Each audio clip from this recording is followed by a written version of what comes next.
Welcome, listeners, to another episode of Financial Autonomy for Women, the podcast. My name is Maureen Paley.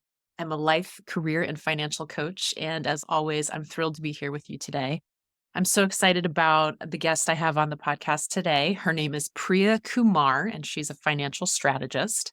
We're going to have a great conversation today about a topic that we both agree can often be overlooked and is really important to all of our money journeys, and that's healing ancestral money wounds. So, we're going to dive into that today. So, let me tell you a little bit about Priya. Priya is a financial strategist, and she helps businesses understand how money moves through their organization and helps them strategically plan for profitability and sustainability. She's also a financial trauma coach, helping individuals understand how financial trauma impacts money mindset, relationship with money, and mental blocks in reaching financial goals. She also partners with nonprofits that serve survivors of domestic violence and human trafficking with her financial literacy program. What's unique about her coaching is that she focuses on demystifying money, recognizing financial trauma, and rebuilding money mindset through tools that provide clarity and empower you to change your perception and overcome your challenges. She believes that you need to go do more than just treat the symptoms. You need to treat the problem at the root. Priya Kumar, welcome to the podcast. Hi, Maureen. Thank you for having me here.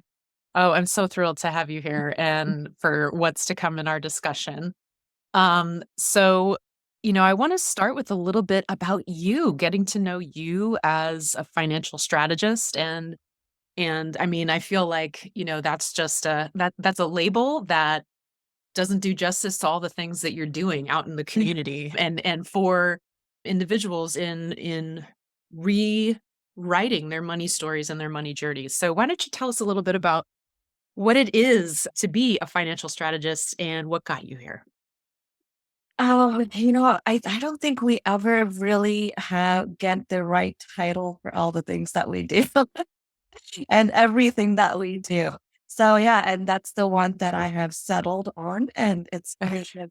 Anytime I go speak anywhere, I always get asked to speak on financial trauma because we all talk about strategies to make money, but nobody talks about what limits us from even acting on those strategies or to even think that we need a strategy in place, right? Or, Mhm. my motivator is my own personal journey. And professionally, I worked as a business investigator for over 12 years. And I was really curious to understand why small businesses fail at such a high rate. And that's what got me, that changed my approach on how I took my work. So when I would talk to people, I would ask them what their journey has been in the business. And that's where I learned that most of them did not have a relationship with money. They were trying to break the cycle. They were trying to better themselves. They were trying to be that person in their family who goes out and does something different, right? But they didn't put too much thought into um, the process of it. Yes, we all have hobbies. We all have passion, stuff that we are really, excited about and whatnot. But to turn it into a successful business, it requires strategies and it requires a different kind of mindset. And we tend to limit ourselves when it comes to looking at our own potential because we're coming from a limited experience, a limited ancestral experience, and there's money wounds there, right? So I did that. I studied it. And during the pandemic, I was all like, you know what? I actually want to start talking to small business owners and really start showing them why is it that they're not able to grow their business? It may not be just like what they're doing on the outside, but it's from the inside why they have this lack of understanding on money and no desire to even wanting to learn because it's so overwhelming, right? So I was doing that. And then because we had so much time and everything was shut down, I was like, oh, let me see, how I can help women. So I started just hosting just like random classes for women who had gone through divorce and stuff like that. And I started talking about financial trauma in women. And we have like a lot of guilt and shame and all of that stuff, right? So, and then it just started growing from there. So, like, okay, I think I'm onto something. This is something that needs to be talked about. So that has brought me here now. I created a program to teach at nonprofits that serve survivors of domestic violence, sexual abuse, and human trafficking. And the reason I wanted to create a program for that group particularly was because they have more trauma that's in them. You're always being uprooted. You have never been really able to trust someone, right? And people talk about what to do with your money when you have money. What about those people who have no money and they don't even know where to start? How do you do that, right? How do you break those years of trauma and bring in that confidence that they can actually do this and there's a way to do it? So that's coming from more of my heart place, it's like Mm. to do something just from my heart for the group that I can serve and understand. So I am doing both, the businesses and the nonprofits. This trauma is trauma. Some of us figured it out, how we can use our trauma to empower us. And some of us are still stuck in that suffering where the trauma is still overpowering our. Oh, there's just so much that you said there, and I was writing things down that I want to talk about even further. Before I do that, I do want to make a general disclaimer to our audience that anything that we share in this podcast is no substitute for professional mental health support. If you are someone who is in a situation where you're actively being traumatized, you do need professional support, and anything that we share isn't any substitute for that type of support. So I just want to say that um first. I do want to go back to some of the things you said. So I'm thinking about your story, and you're out there in the world and you're working with small businesses, and you were making these observations about there seemed to be maybe a, like a bridge that they needed to cross, these small business owners, that they just weren't quite crossing it. And you were making the observation that it had to do more with maybe the internal than it had to do with the external. Correct. Yes, Right. that's what I observed. Yeah. And that, I think that's hugely exciting. And another thing that you talked about were limits, right? So when we're limited internally, one thing that can do that is trauma. How did you see the trauma show up with those people you were working with? One of the biggest way is them not having a relationship with money at all. Like their Mm, fear, right? Oh, I never look at my bank statement. Someone else takes care of it. I don't look at my spending that much. And I know I need to control my spending. Right. mhm. And there's that fear, right? Okay. I know it's bad. I don't want to know how bad. Right.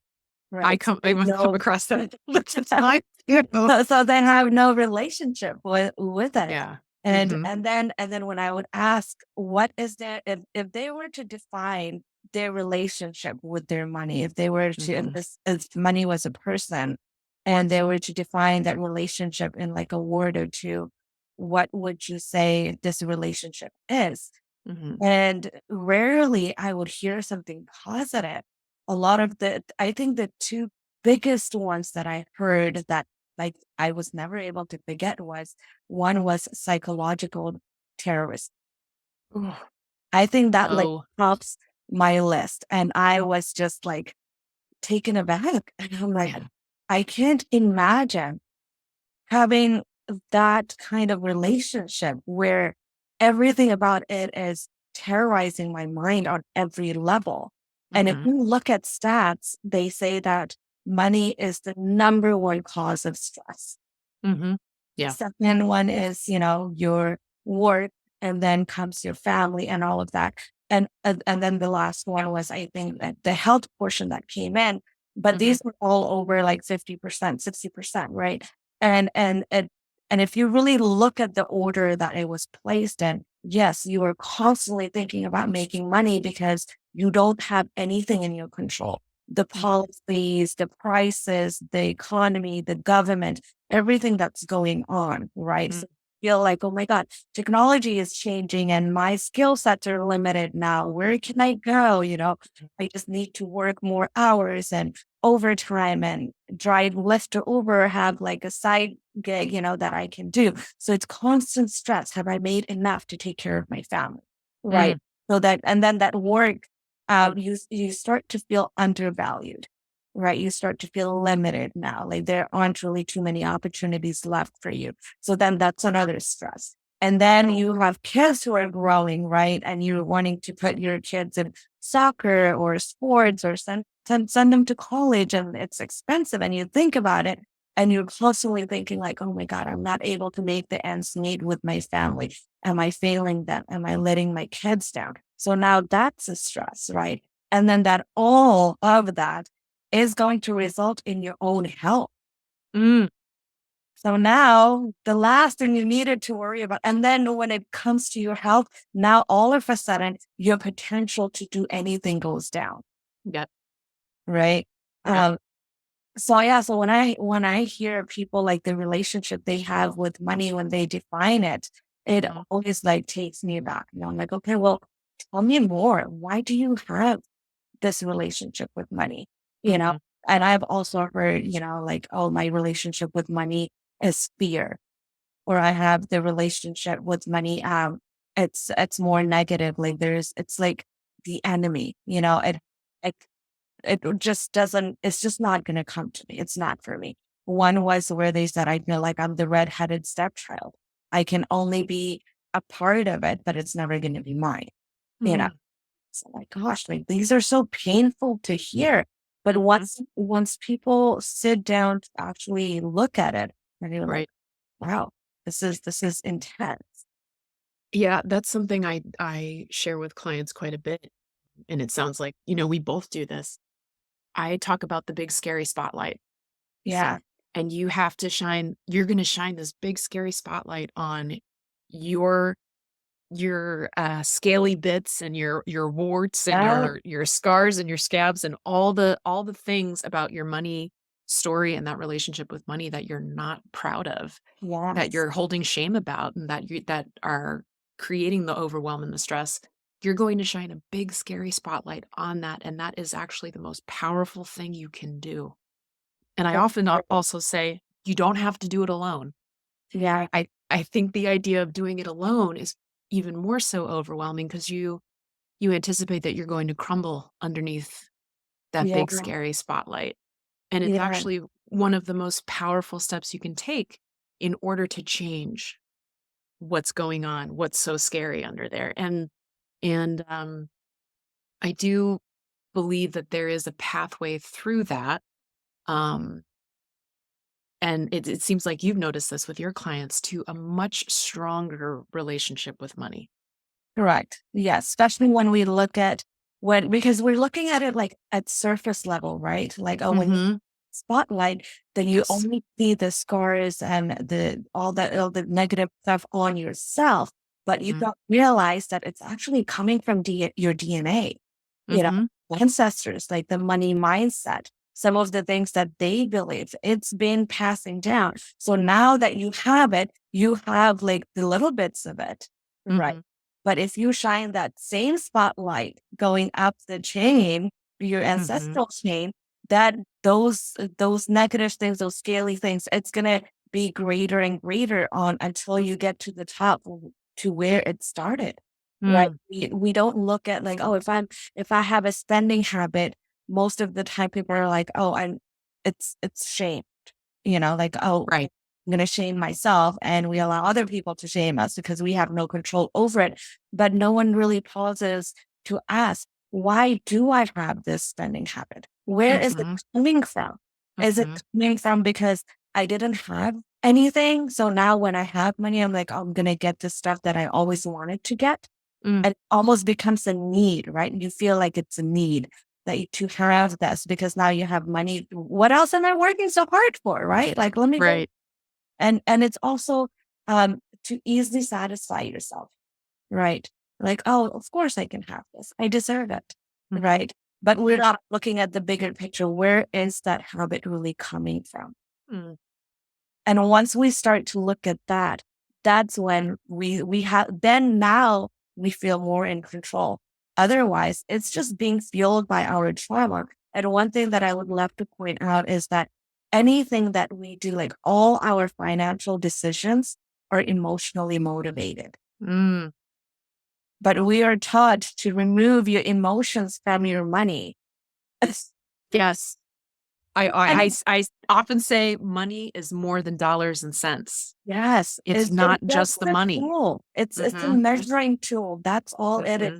Just like me measuring a glass of water, Mm-hmm. 12 ounce, 16 ounce, 20 ounce, or whatever. It's just a measuring tool. And it's mean, like that's how else are you going to measure worth of that banana and that piece of clothing over there that's going to have the same currency? Mm-hmm. Money, right? We're not trading in silvers and dollars. I mean, we're not trading in gems and gold anymore. Right. Right. We're not doing that. Yeah, we're using Apple Pay and PayPal and things like that. Right? Yeah. Yes. Yeah. Yeah.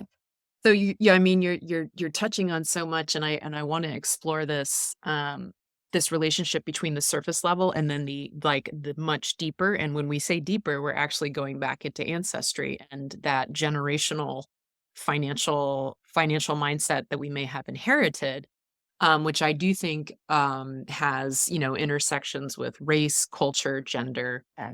Um, but I often think of, I think it was Albert Einstein that basically said something to the effect like, if you have a problem and the things that you've been doing, like the regular business as usual, is not changing that problem, you need to have some type of transcendent step into a different mindset and a different way of thinking in order to solve that problem. Like there needs to be some type of transcending.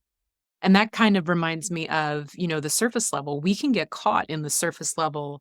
I Yep. can't save, too much debt, the debt keeps growing, never going to make enough money, right? That to me feels like the surface level back and forth.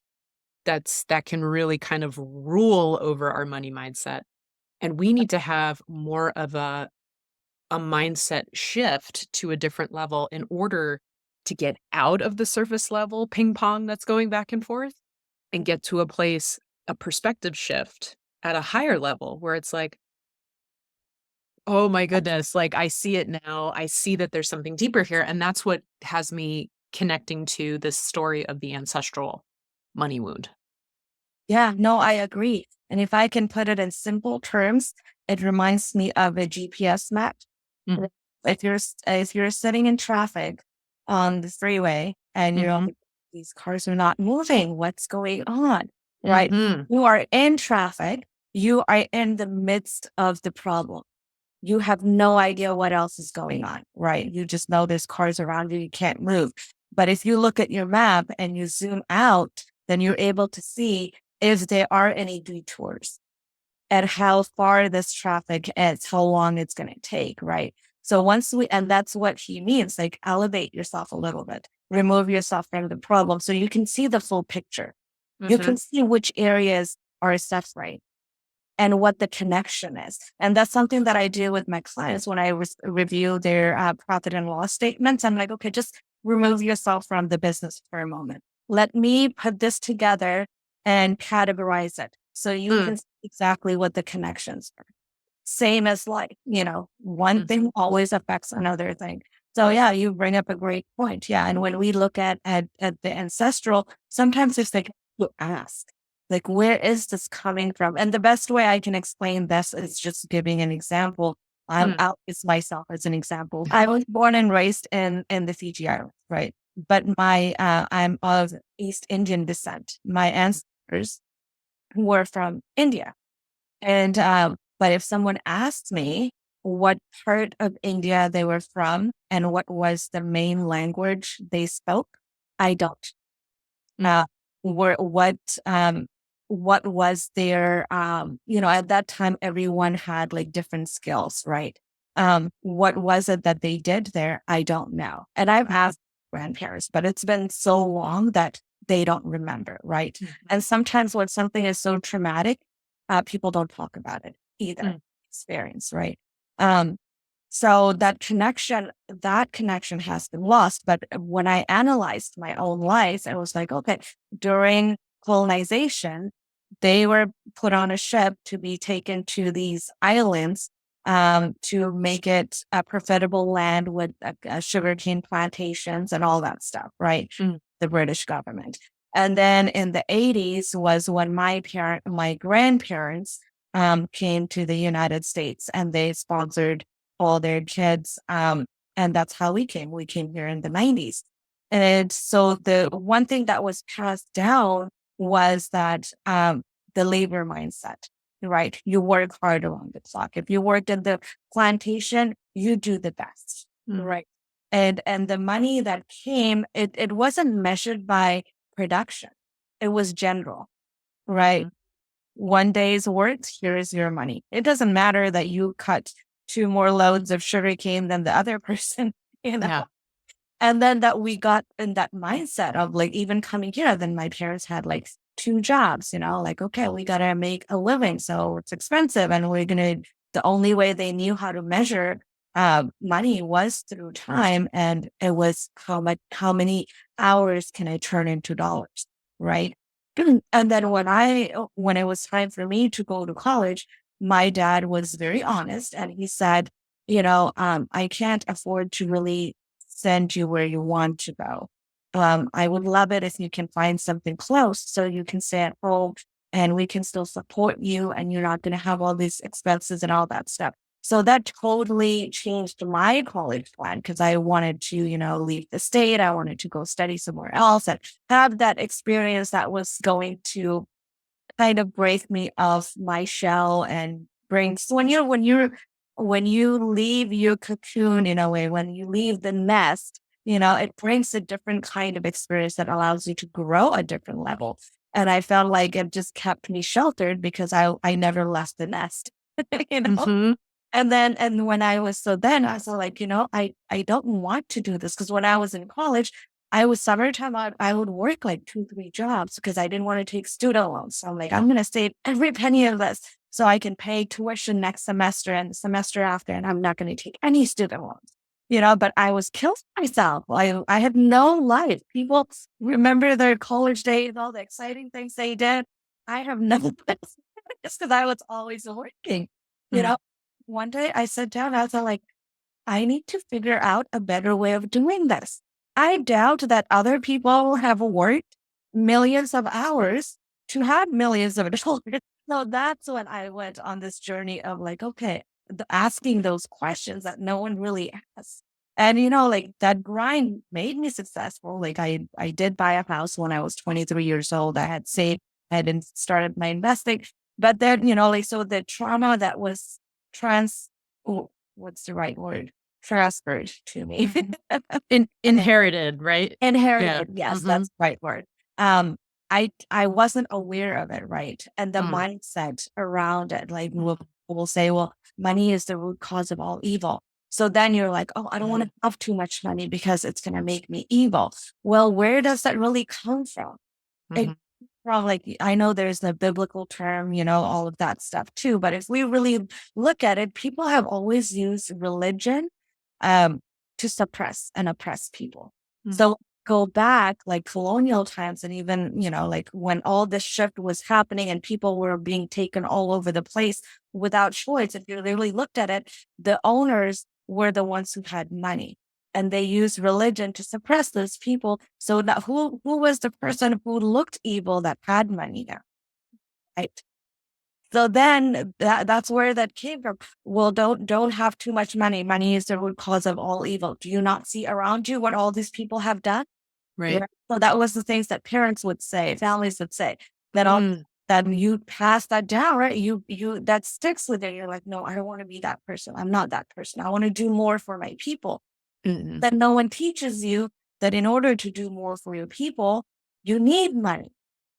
That's the only way you're going to be able to get the resources and the tools that they need to grow and break this cycle and get out of this cycle, Mhm. right? So that's what the ancestral wound is when we look at it. Like, what has been passed down to you? What are you carrying that's not your own? And Mm, see it in families too, like where there are fights among parents and families over money. And that sometimes it dissuades people from getting into relationships. Like, oh, I don't want to fight, or I'm gonna have my stuff, you're gonna have your stuff, and we're gonna divide everything down the middle, like whatever way people work about it. But because there's also shame, there's so many couples that never talk about money, right. and Oh, then yeah. that becomes the biggest problem because all of a sudden they're like, wait, I didn't know you were a spender, and because there's Oof. so much shame and guilt around money, we Yeah. don't talk about it and we don't want to talk about it. Hmm. Oh, I'm working on absorbing everything that you shared. Well, first of all, I want to thank you for sharing your story because I think my hope is that that type of like radical honesty about what you have inherited from your family and what your family went through. A lot of bells went off for me in my head. Yes, because money is the root of all evil means if you have money, you're the oppressor. You're the oppressor in that system that oppressed generations upon generations of people that are still carrying that oppression. I have goosebumps just thinking about how powerful that insight is. Um, and I'm so grateful that you shared it with us. And, what you described was your family had a migration, an involuntary migration, and then another migration that they had to make. And, coming of age, no matter where you are, is a hard um task, just growing up. Um, and when you add in the inherited experience of migration and colonialism and the hard choices that people had to make and the working to the bone. It's no wonder. It's no wonder that you kind of looked around and said, "Oh my god, I'm working myself to the bone here. There's got to be a Yeah. better way." I'm not breaking the cycle. I'm like continuing the cycle in an abundant country. Yes. Yeah. Wrong. And Yeah. I'm not saying that it's just like some colonial, right? But also Mhm. if we just take like look at recent times, right? Mhm. If we just take like the last 100 years, Mhm. there were two world wars and the Great Depression and all of that. There are people who have never trusted the banks, Mhm. right? And Yes. I have clients till this day who do Mhm. not put their money in the bank. They only put enough that requires them to pay the bill. And they're like, "Nope, I don't trust the bank. I'm not putting the money in the bank." Right? So Mhm. it does happen today.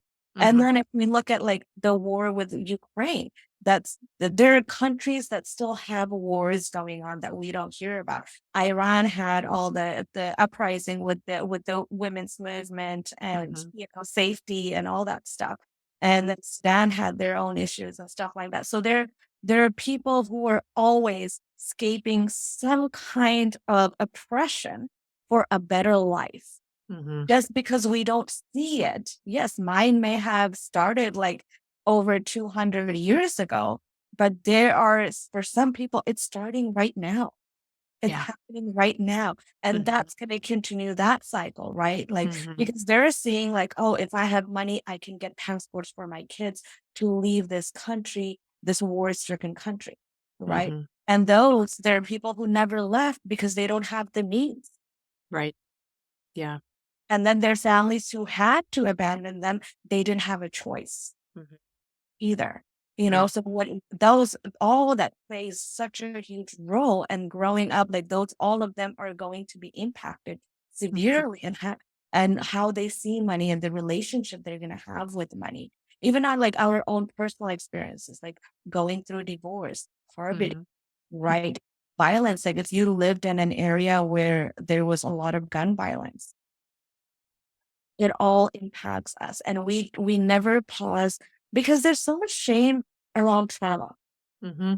We all want to look so polished and pretty on the outside, yet sometimes we keep ourselves damaged on the inside.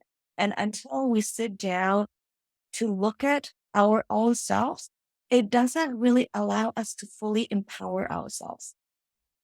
Most of us are trying to empower ourselves through our professional experience, the skill sets we gained, right? But the most empowering thing that you can do for yourself is embrace and accept and heal yourself on the inside, because then you see your journey. I I I truly see myself as unstoppable because I am standing on the shoulders of my ancestors who's made so many sacrifices that has allowed me to even dream, to even think that I have possibilities, you know? And that is the most empowering thing. Like, your own personal story needs to be your personal story, not someone else's success story. What is your money story? What are you telling yourself? What's your narrative? And every time when you walk in the room, are you walking with your whole self, or are you leaving the trauma self behind because it's not pretty, or you think it's going to shine in the spotlight, right? We fear that we're going to be seen in the spotlight. Someone's going to see our trauma. Someone's going to know what we've been through. And it took me a long time to embrace that and move forward. And truly that was the most empowering thing that I have done for myself. And it sounds like you're coming back again to it's not so much the external things that you were seeing with those clients when we first started talking, it's the internal things Yes. that if we I mean, call it what you'd like, I guess, build that relationship, um, get to know yourself, Yes. dive deeper. Mm, that could be the gateway into the external changing. Yes. Because the external world is is just actions, right? There's one measuring tool, which is money. Buy a house, you buy food, you buy health. It's money. Mhm, It's the generic currency all across anything that you want. Whether it's to help someone, whether you want to do a service for someone, where you want to just feed people, mhm, need money, right? You want to be successful, go on vacation and have your personal time and have your nice house or have a nice car. That also requires, sometimes we forget to see that anything that we're creating on the outside has to come from the inside first. We need mm, you need to create it from inside out. Because mhm, then outside becomes more possible because money is energy, right? Then it just comes easier because now we're empowered, we're whole, and we see ourselves where our place is in this world. mm. You know, you brought up, like, we're empowered, we're whole, and something that I've learned in my own healing journey from trauma is, you know, I had a vision of what wholeness and healing would look like. And if I wasn't in that vision, like if I wasn't measuring up to that vision, I would kind of shut down again. Mm, And I think what I've started learning is that wholeness is whatever I am in this moment. yes. Yeah. And it's not like a it's not because I tend to connect a lot of things with perfection and Mm, the ideal. And wholeness for me, I immediately my brain and my mind goes in that direction, like, oh, well, then that means I have to be perfect. And I'm definitely not feeling perfect right now. So I'm definitely not whole. yeah. And I think in my own internal work on the internal stuff, what I've started to learn is that wholeness is however I am in this moment. And, you know, ideals are just a bunch of nonsense. I mean, ideals are actually more harmful than the truth of who you are right now. I agree. I agree with you 100% on that because it's a journey, right? Mhm. And trauma happens in tits and bits Yeah. over a course of period. Mhm. And healing happens the same way, Right. one piece at a time. But Mhm. we're trying to keep up in this race. Mhm. So we're trying to pack everything and plaster it and be like, oh, I'm done. I'm healed. I'm ready. Mhm. Let's go. And then it starts to weigh you down. It shows up. It shows up internally, it shows up externally. So Yep. we have to slow down and know that we are on our own journey. If you're gonna heal yourself, heal it correctly. Because that little piece that you're gonna heal, that's gonna fuel the next part of it. Right. It's gonna give you energy. It's gonna fill up your cup to okay, now I can do this other part and then this other part and then this Mhm. right. Mhm. Uh, but if you just plaster it, it's it's a friend had said it perfectly, and he said we pave over our pain, Mm. and Yeah. then if we don't heal it, then Mhm. there's a sinkhole under that pavement, right? Oh my goodness. There sure is, and, I think one of our coping skills that we needed was to pave over it. That Yes. worked. It's like, "Yep, I'm And just that's paving what over we were this." encouraged always. Like, oh, We just were do this. You're Mhm, suffering here, focus on mhm. work. You're hurting here, focus on school. Yeah, Now, and yeah, when we're like, okay, let's mhm, pause, yeah. pause for a moment. What I often remind clients and listeners is it works until it doesn't, right? Yes. But that paving over can work and it'll work, but then all of a sudden I start seeing cracks in the in the Yes. pavement, and I'm like, "Oh, there might be a sinkhole under there," and I know that paving over it is no longer gonna work. Um, Now, one thing I wanted to ask you because, I would imagine that folks are listening are saying like, "Okay, well, this sounds like it sounds like deep internal work. It sounds like something I might want to investigate and explore further." Um, and I think for me, in my education and work with for survivors of trauma, one way of looking at how to approach trauma is this idea of titration. And I really like this idea. It's like we just do it, we kind of go in and tap it and do it drop by drop. Yes. We don't that's what titration is in the lab, right?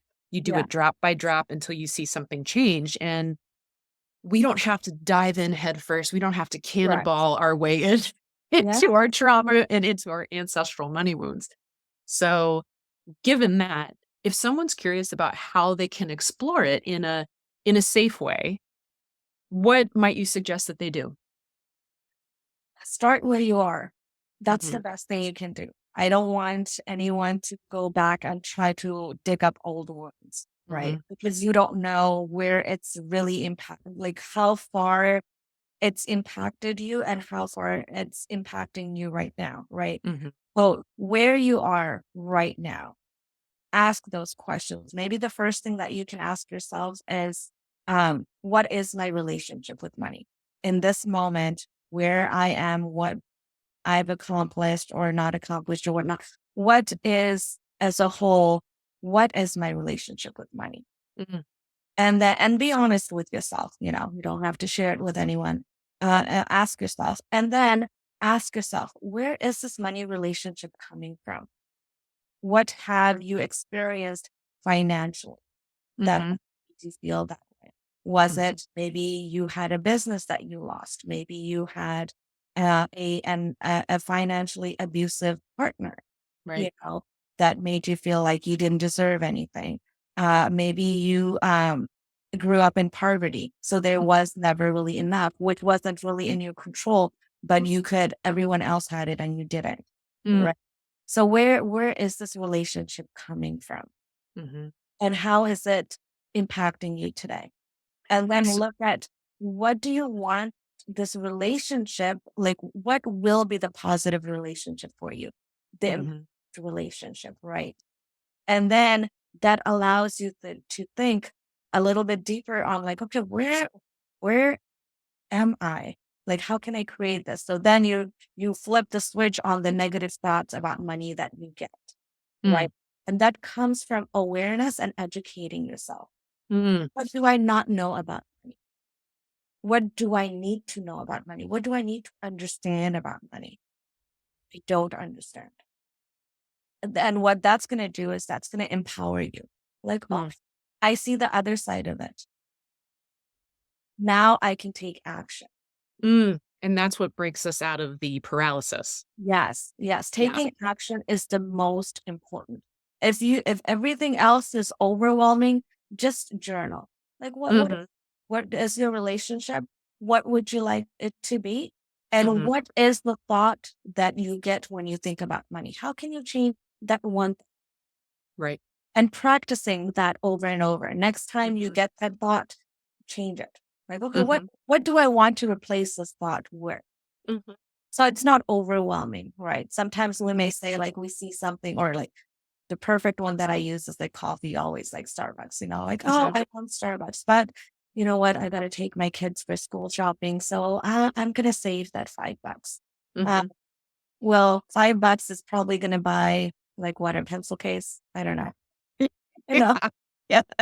you know, but you deserve that $5 for yourself too. Mhm. I'm not saying that you need to get it like 3 times a day, but you can make it a reward. Like, Mhm. I'm going to celebrate myself in small ways. Mhm. Having that gratitude is also valuing money, right? I'm working Mhm. hard to have you in my life, and I am grateful because you allow me to buy and provide for my family and take care of them and have the roof over my head. I'm grateful. So I'm also going to be grateful for myself to have this relationship with you. And I'm just going to go treat myself with this $5 coffee. It doesn't have to be huge, right? And it doesn't Right. have to be that Starbucks. You can be like, you know what, maybe I'll donate $1 to a homeless person because I'm grateful that I have it. And that almost I think that's another ancestral money wounds, that wound that especially, well, I would imagine individuals who identify as women, I know this one Yes, does, yes, using money as a way to celebrate myself. And how am I doing that in a way that feels, for me, but I use the word balance a lot. I'm always looking for a balance. Like, today is the day to go ahead and go get my latte, yeah, yeah, because money isn't just tension and strife. yes, It is the tool for yeah, me to be able to say, "You know what? I really need this today," or "I want this today." yeah, And I feel in this I'm employing this tool in a balanced way for myself. yeah, Um, yeah. and And you said the keyword balanced way. Like, Mhm. not going on Amazon and spending $200 is not balanced. Right, right. Not for me, it's not. Yeah. Yeah, and that's the thing. I think, some of what you shared was that like working to the bone, getting out of, healing, working on healing that wound, to getting more to a more balanced place of, okay, there's got to be a better way to do this. And there's got to be a better way to, like, we don't have to go to extremes. We don't have to be extremely stringent with our money and restrictive. And we don't have to be extremely off the charts overspending and over, Yeah, because that's also not valuing it, right? If you're just, either way. yeah, it's too Right. extreme of either side is not Hmm. valuing it because you're not, money is a thing that you have to give it a duty. Yeah. You If have to you get don't, a job. yeah, it's going to Hmm. find a way to move. It's energy. It's not going Hmm. So Yep. what am I doing with it, right? I'm gonna Hmm. give a little bit to myself first to Hmm. celebrate my successes. I'm gonna Hmm. give a little bit over here to maybe help someone out or whatnot. Hmm. I'm giving it a duty. And then I'm gonna invest it in myself, right? Oh, I got paid, I'm gonna buy a book. And this book is gonna allow me to learn more things. Or Hmm. maybe I'm gonna go pay for an online class that's like a master class, 4 hours. And this is Hmm. how it's going to allow me to learn the skill that's Hmm. gonna allow me to get a promotion, maybe earn more money. And then what am I gonna do with this more money? I'm gonna Right. the debt. I'm gonna save more for my child's school. I'm gonna eat healthier, An right? investment. Yeah, and yeah, like what Hmm. does it? You have to give it a job. Otherwise, it's energy. It's just gonna go wherever. I, I often say to clients, is is the money working for you, or does it feel like you're working for the money? I mean, basically, it's like if you don't give your money a job, the money will find a job to Yeah. do, and it's not going to be the job that you Yeah. wanted, most And you're not likely. going to like it because No. it may not have anything to do with you. Yep. I am a big, big supporter of giving our dollars a job, because if we don't, they just tend to disappear. And we all know that feeling. That's not a good feeling, right? Right. That's a loss of control, not a step into control and into empowerment.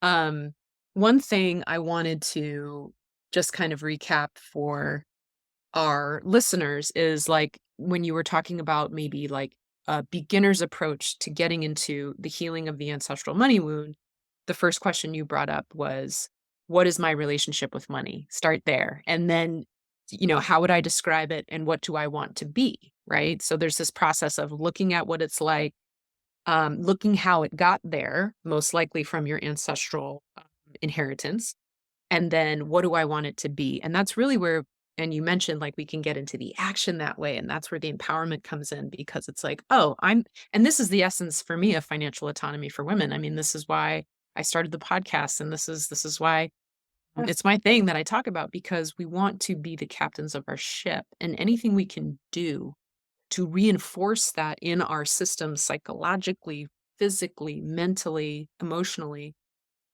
we will feel more in control. We will reduce the stress. We will create the balance for ourselves. So one thing I also, about this idea of money as like a life partner, I've said in the past, I'm like, the longest relationship you are going to have in your life is with money. Yes. You might have you and your partner might live to 110, and you might be together forever and ever, but money is something that we are in relationship with all the time. Yeah. And And this is the partner also that you're going to need until the day you die and after. yeah, You're going to need a very there is an afterlife here for the money partnership. Someone needs to do a Yeah, funeral for you. yeah, yeah. And I've explored this idea of money as like a partnership. Almost, we often think of romantic relationships, things like that, but it's like if you were in a partnership that you knew was super important in your life, and it was rocky and it wasn't going well and you didn't feel confident in it, we could either bury our heads in the sand and can continue to be that surface level business as usual, Yeah. or we can, like you mentioned, zoom out, get a different perspective, and see what else is going on around that Yeah.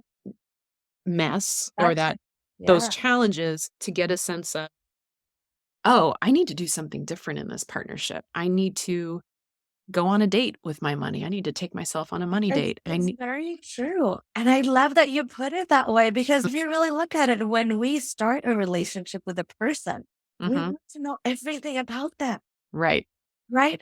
Yeah. How often do we do that with money? To learn anything about money. Yeah. Yeah. It's like I'm just gonna keep it over there. I don't really need to know it.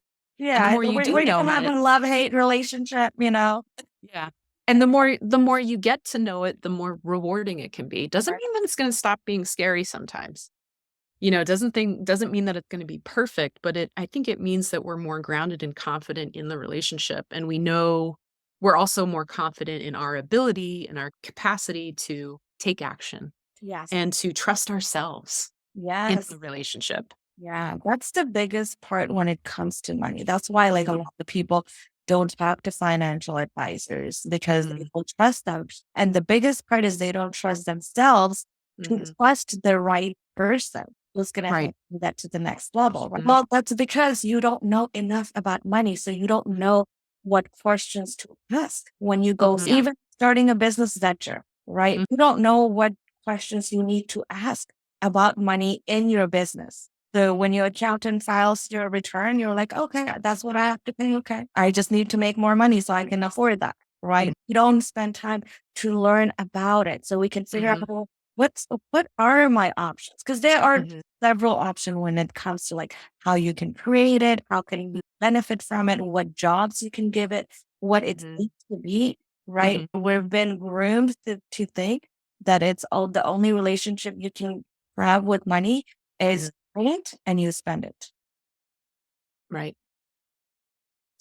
It's far more voluminous than that, isn't it? Yeah. Yes.